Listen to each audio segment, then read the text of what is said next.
O Evangelho segundo Lucas.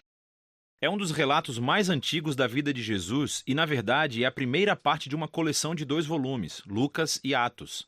Se você comparar as linhas de abertura de ambos os livros, fica claro que eles provêm do mesmo autor. E há indícios internos no livro de Atos, assim como uma tradição antiga que identificam o autor como sendo Lucas, o companheiro de viagem e colaborador do apóstolo Paulo, que também sabemos que era médico. Lucas começa o seu trabalho com um prefácio explicando como e por que ele escreveu esse livro. Ele reconhece que há outros relatos muito bons da vida de Jesus. Mas ele queria voltar às tradições de testemunhas oculares do maior número possível de discípulos, a fim de produzir o que ele chamou de um relato sobre todas as coisas que foram cumpridas entre nós. Essa palavra, cumpridas, nos mostra por que Lucas escreveu esse relato. Para ele, a história de Jesus não é apenas uma história antiga. Ele quer mostrar como essa história é o cumprimento da longa história de aliança entre Deus e Israel. E, além disso, a história de aliança entre Deus e o mundo inteiro. O conceito do livro é bastante claro. Há uma longa introdução que funciona como base para as histórias de João Batista e de Jesus. E nos capítulos 3 a 9, Lucas pinta um retrato robusto de Jesus e a sua missão na região natal da Galileia. Depois disso, uma grande parte do livro descreve a longa jornada de Jesus até Jerusalém. O que leva ao clímax da história, que é a última semana de Jesus em Jerusalém, levando a sua morte e ressurreição, e que então nos leva até o livro de Atos. Neste vídeo, vamos nos concentrar apenas na primeira parte do Evangelho de Lucas. A introdução é longa e conta as histórias em paralelo do nascimento de João Batista e Jesus. Há um casal idoso de sacerdotes, Zacarias e Isabel, uma jovem solteira, Maria e José. Ambos recebem uma improvável promessa divina de que terão um filho. E ambas as promessas são cumpridas quando João e Jesus nascem. E ambos os pais cantam poemas de celebração. Essas canções de poesia ecoam textos do Antigo Testamento, salmos e profetas, mostrando como essas crianças cumprirão as promessas antigas de Deus.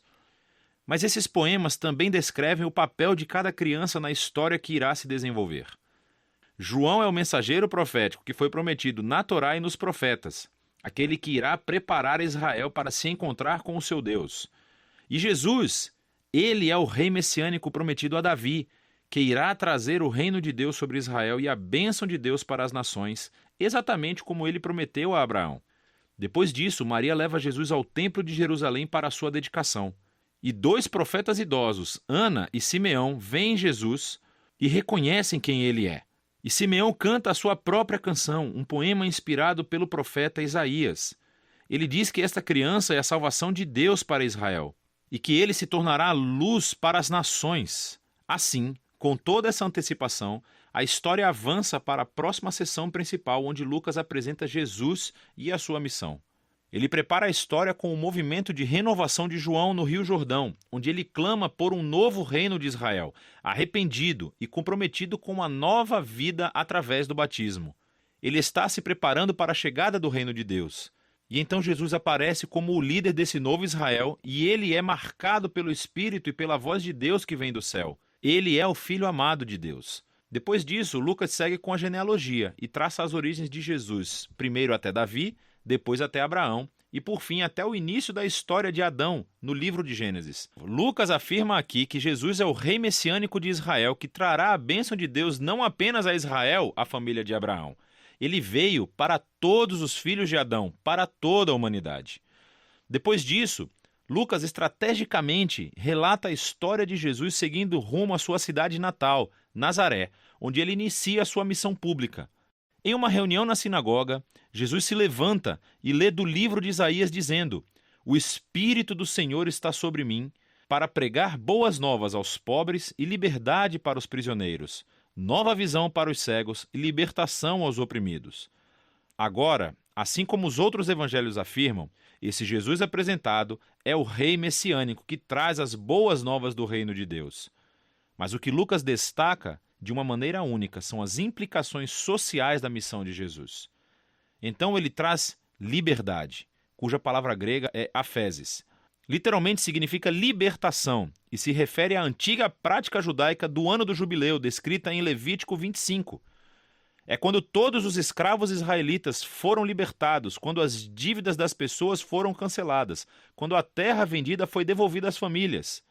É tudo uma reencenação simbólica da justiça e da misericórdia libertadora de Deus. E então Jesus diz que esta boa nova de libertação é especificamente para os pobres. Agora, no Antigo Testamento, os pobres, ou em hebraico, ani, fazem parte de uma categoria muito mais ampla do que apenas as pessoas com pouco dinheiro. Refere-se também às pessoas de classe social baixa na sua própria cultura, como pessoas com deficiência, assim como mulheres, crianças e idosos.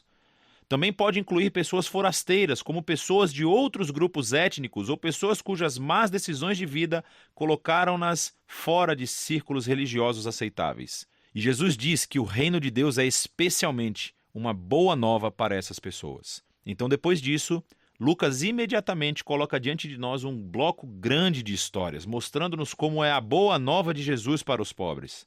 Ela envolve a cura de uma mulher doente acamada, ou de um homem que tem uma doença de pele, ou alguém que esteja paralisado.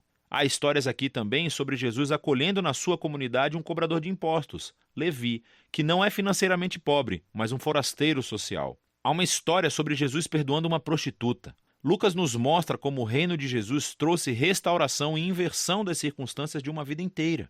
Ele aumenta o círculo de pessoas que são convidadas a descobrir o poder de cura do reino de Deus. E como a missão de Jesus atrai muitos seguidores, ele faz algo ainda mais provocativo. Ele forma essas pessoas em um novo Israel, nomeando sobre eles os 12 discípulos como líderes correspondentes às 12 tribos de Israel. E então Jesus ensina seu manifesto de um reino invertido, ou como Lucas o chama, o sermão dado na planície. Ele diz que o amor de Deus pelo forasteiro e pelo pobre significa que o seu reino traz uma inversão em todos os nossos sistemas de valores. Ele está aqui para formar um novo povo alternativo de Deus que responderá ao convite de Jesus praticando uma generosidade radical de serviço aos pobres. Pessoas que vão liderar através do serviço de uma vida de paz e perdão. Pessoas que têm uma devoção sincera, profunda, mas que rejeitam a hipocrisia religiosa. A visão radical de Jesus reivindica a autoridade divina. Ela começa a gerar resistência e controvérsia, especialmente entre os líderes religiosos de Israel. A maneira como ele alcança as pessoas questionáveis é uma ameaça às tradições religiosas e ao senso de estabilidade social. E então eles começam a acusar Jesus de blasfêmia contra Deus, de ser um bêbado e de se misturar com os pecadores. E assim essa ascensão culmina em uma nova revelação da missão de Jesus aos seus discípulos. Ele diz que sim, ele é o rei messiânico e que ele afirmará seu reinado sobre Israel, morrendo em Jerusalém, tornando-se o rei servo sofredor de Isaías 53, que morre pelos pecados de Israel. E então essa ideia chocante é explorada na próxima história, quando Jesus sobe a uma montanha com 3 de seus discípulos e de repente é transformado diante deles. Eles estão envolvidos nesta nuvem da presença de Deus que anuncia: "Este é o meu filho escolhido". E Moisés e Elias também estão lá, os outros 2 profetas que encontraram a presença e a voz de Deus em uma montanha. E Lucas nos diz que eles estão conversando sobre o êxodo de Jesus, que ele estava prestes a cumprir em Jerusalém. Essa palavra grega, êxodo, é uma referência clara à história do êxodo. Lucas retrata Jesus aqui como um novo Moisés, que levará seu recém-formado Israel à liberdade e à libertação da tirania do pecado e do mal em todas as suas formas, pessoal, espiritual e social. E isso nos leva para a segunda metade do livro. Mas, por enquanto, essa é a primeira metade do Evangelho de Lucas.